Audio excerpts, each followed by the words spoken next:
Good morning বন্ধুরা, আমি আবার এসেছি। দেখো, মাগুর মাছের ঝোল বানাবো।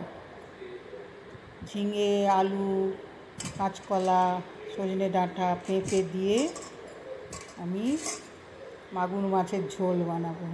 সবাই ভালো আছে তো বন্ধুরা? তোমরা সব ভালো থেকো। ভীষণ গরম, বৃষ্টিও হচ্ছে না এক ফোঁটা আমাদের দিকে। গরমে ঘামাচি অবধি বেরিয়ে গেছে। কী অবস্থা!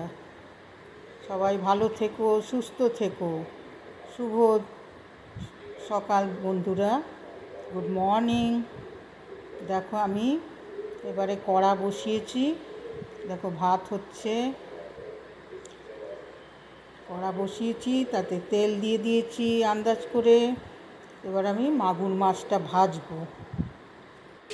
দেখো, মাগুর মাছ আমি ছেড়ে দিয়েছি কড়াতে। এবারে মাগুর মাছটা ভেজে আমি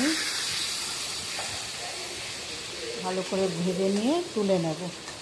সিম্পল রান্না করব।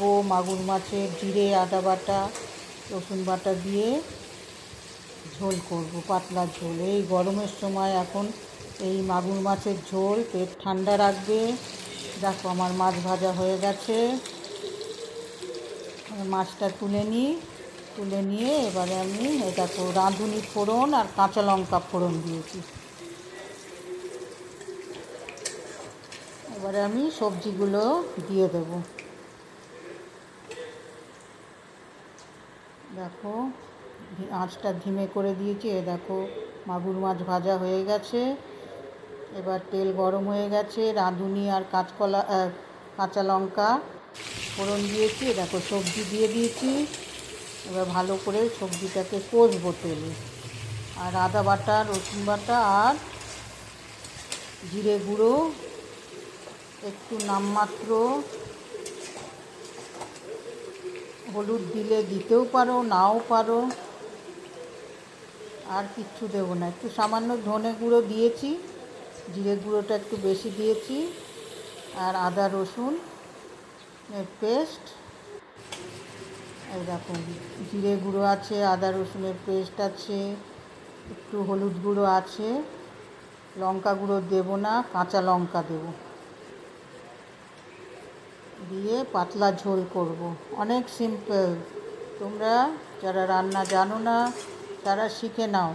অনেক সিম্পল, কোনো শক্ত নয়, খুব সোজা। ভালো করে মশলা দিয়ে কষে নেব আমি। তারপরে কষা হয়ে গেলে জল দেব। দেখো, অনেকটা কষা হয়ে গেছে। এরপরে আমি জল দেব কষে নিয়ে। দেখো, গোটা কাঁচা লঙ্কা দিয়েছি। দেখো, আমার রান্না কেমন লাগে তোমাদের? প্লিজ লাইক করো, শেয়ার করো, কমেন্ট করো, আর অতি অবশ্যই সাবস্ক্রাইব করো প্লিজ। দেখো, আমার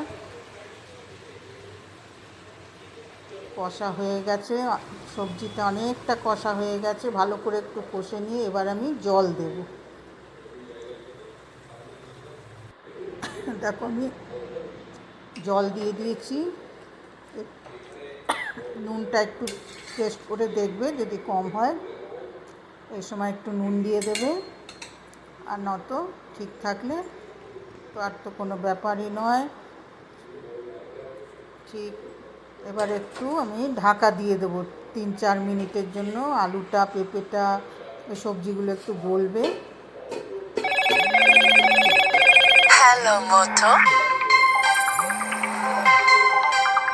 ঢাকা দিয়ে দেবো। ঢাকা দিয়ে দিয়েছি বন্ধুরা।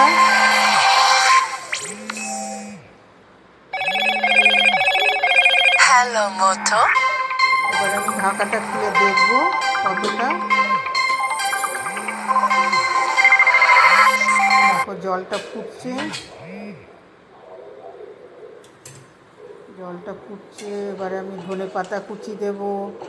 দেখো, একদম হালকা পাতলা ঝোল, কত সুন্দর হয়েছে। দেখো, লেবুর আর কিছু লাগে না, একটু লেবুর রস দিয়ে ভালো করে ভাত মেখে মাগুর মাছের ঝোল, পেট ঠান্ডা রাখবে, শরীরও ঠান্ডা রাখবে। আমার আলুটা গলে গেছে, সবই গলে গেছে। এবার আমি মাছ ছেড়ে দিয়েছি, দেখো মাছগুলো আমি ছেড়ে দিয়েছি। এবার কিছুক্ষণ একটু রাখবো। এই মাগুর মাছের ঝোলটা ওষুধের কাজ করে, খুব ভালো। তোমরা প্লিজ আমার চ্যানেলটা কেমন লাগছে, আমার রান্না কেমন লাগছে, প্লিজ প্লিজ প্লিজ কমেন্ট করো, শেয়ার করো, লাইক করো, আর অতি অবশ্যই সাবস্ক্রাইব করে দিও। দেখো ধনে পাতাও দিয়ে দিয়েছি আমি। আর একটুখানি ফুটিয়ে আমার প্রায় হয়ে এসছে, আমার মাগুর মাছের ঝোল হয়ে গেছে। এবার আমি গ্যাস নিভিয়ে দেব। দেখো কেমন লাগছে আমার মাছের ঝোল। যারা রান্নাঘরে ঢোকো না, রান্না জানো না, শিখে নাও, খুব ঝটপট হয়ে যায়, খুব সোজা, খুবই সিম্পল। দেখো আমার ঝোল ফুটছে, আবার আমি নতুন রেসিপি নিয়ে আবার আসবো। এ দেখো আমার কমপ্লিট, আবার আসবো নতুন রেসিপি নিয়ে। এখনকার মতন আমি যাই, ওকে, বাই বাই, টাটা।